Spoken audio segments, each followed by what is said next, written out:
So Gen Z is leading a surprising faith revival, as we saw earlier when Steve went to Houston to visit America's largest church. Watch.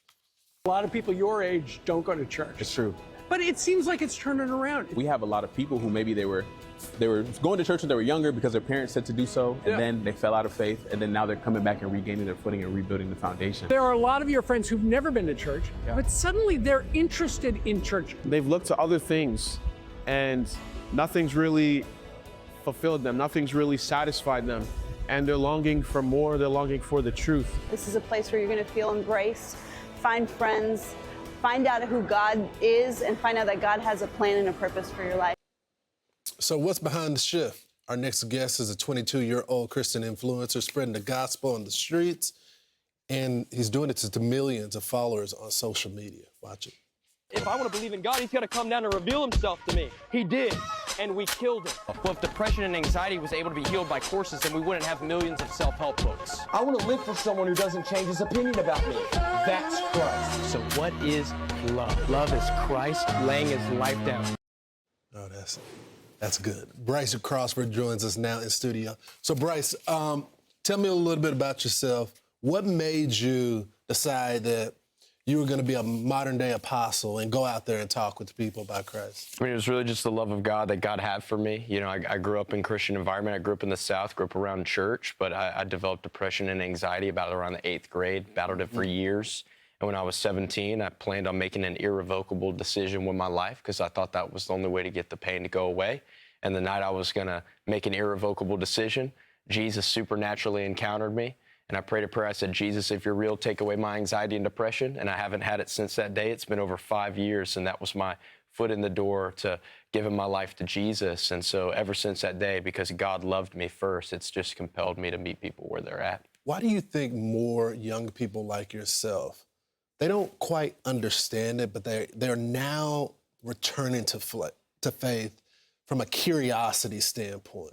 Yeah, I mean, you know, we're tired of fake stuff. We're tired of fluff. I mean, we're fed fluff through our phones, through desires, through whatever we think is going to satisfy. Every human being is on a quest for love, and we try to fill that void with different things. And I think people are naturally understanding, wait, this thing isn't working anymore. This isn't going how I thought it was going to go. And so ultimately, people don't just want a truth. They want the truth, and that would be Jesus. When you're out there talking to young people, what do you say to them? How do you get them to go back and forth with you and start that conversation? Well, actually, I'm just more like intentional in asking questions about them. You know, they're not a statistic. I'm not going out there to treat them like a stat to go home and brag about. They're a human being that's made in the image of God. And so we want to be intentional and ask questions, but we ask the tough questions too. You know, do you have a faith? What do you think happens when we die? You know, do you believe in Jesus? What's your thoughts on him? Everyone has a perspective of Jesus. It's just, do we believe that he is God? And if he is God, then he's worthy of our lives and worship. Isn't that really what salvation is all about right there? Yeah, just faith in Jesus Christ. That what he did on the cross is just perfect and better than we could ever imagine. Tell me about this tour. I Love Jesus tour. What is it about? And I know it says I love Jesus, but how do you make that tangible for people? Well, we're traveling around state to state, city to city, and we're gathering in theaters with believers under one truth, that Jesus is Lord. And these aren't just nights or like a glorified emotional high. These are catalysts for people to feel recharged and refueled to go back to their homes, cities, workplaces, universities, and be a light.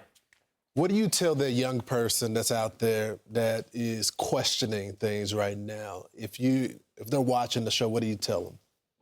Man, I'll tell you, if you don't like your life right now, then give it to someone who wants it. Jesus very clearly doesn't need you, but he wants you. And that's the love of God, is that God so desperately wanted to love us so bad that he was willing to die a death that he didn't deserve for the sake of relationship with you.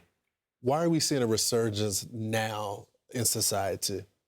Well, because people are finally waking up to the truth that Jesus Christ is Lord, and he's the only thing that can satisfy us. I mean, we've lived for so many different things, different people, relationships, substances, different vices, and it doesn't fulfill us. And so people understand that we need something eternal and perfect that can sustain that. And Jesus is alive and active, and he's doing that in people's hearts who are hungry and ready to receive him.